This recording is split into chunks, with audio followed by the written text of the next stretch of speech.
The ranch lay far beyond the last paved road of a small Montana town, where wind carved lines into the open fields and loneliness settled like dust on every fence post. Luke Carter had chosen this isolation after his family broke apart. His mother passed away, his father moved south, and his younger brother Ethan disappeared under mysterious circumstances nearly 10 years ago. Since then, Luke spent his days tending cattle, repairing fences, and avoiding town gossip. Silence had become his companion. He trusted routine more than people, and the steady rhythm of ranch life helped keep old memories buried beneath hard work and long sunsets. One evening, dark clouds rolled in without warning, swallowing the sky in thick gray shadows. Thunder cracked across the plains, and rain slammed against the earth like scattered stones. Luke rushed to secure the barn doors when he noticed a shape near the fence line. At first, he thought it was a fallen calf, but as lightning flashed, he realized it was a woman lying motionless in the mud. Without hesitation, he lifted her into his arms and carried her inside the house. Her clothes were soaked, her skin icy cold, and her breathing shallow. Luke wrapped her in blankets, started a fire, and poured warm coffee, hoping to bring her back from the edge. When her eyes finally opened, they were filled with confusion and fear. She tried to speak but only managed a weak breath. Luke told her she was safe and that the storm would pass soon. He avoided asking questions, sensing she wasn't ready to explain anything. She stared around the room as if the wooden walls and simple furniture triggered distant memories. The crackling fire reflected in her eyes, revealing hidden emotions, loss, exhaustion, and quiet desperation. Luke noticed a thin scar on her wrist, oddly familiar, but he couldn't place where he had seen something like it before.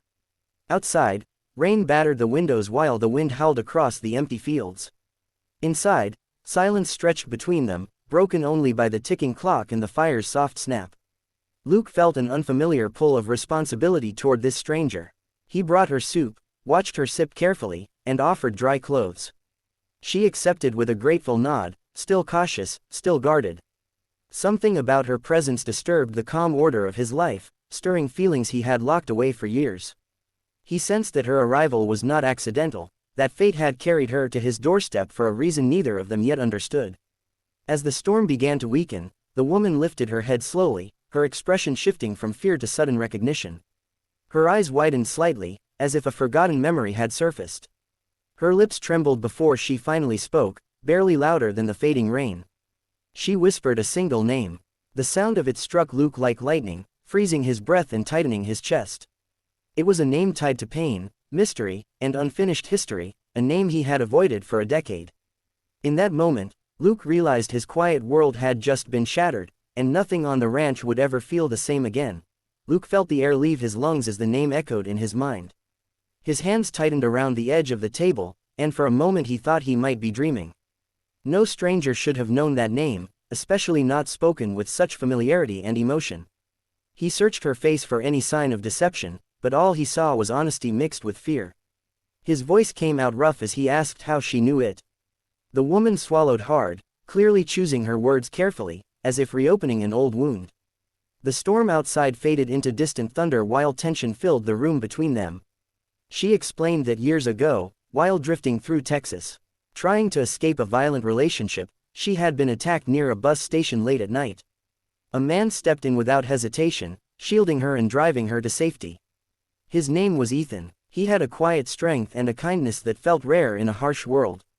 They traveled together briefly while she rebuilt her confidence, and during long roadside conversations, Ethan spoke about his brother, a ranch in Montana, and a life he once hoped to return to. He carried guilt, regret, and unfinished business that weighed heavily on him. Luke listened, torn between hope and buried anger. Memories of Ethan flooded back, late-night laughter, reckless dreams, and the argument that had ended their bond. He had blamed himself for not stopping Ethan from leaving town after a dangerous land dispute with powerful neighbors. Hearing that Ethan had helped someone else survive stirred conflicting emotions. It meant his brother was still alive once, still kind, still the person Luke remembered.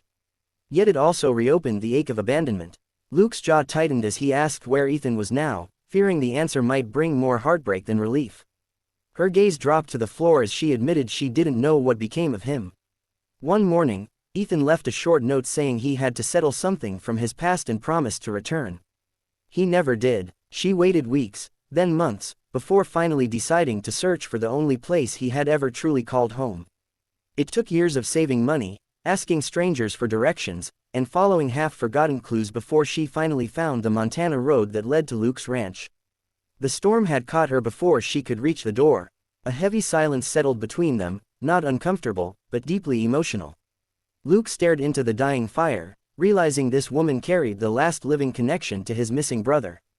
Though no answers were complete, a strange sense of purpose filled the room.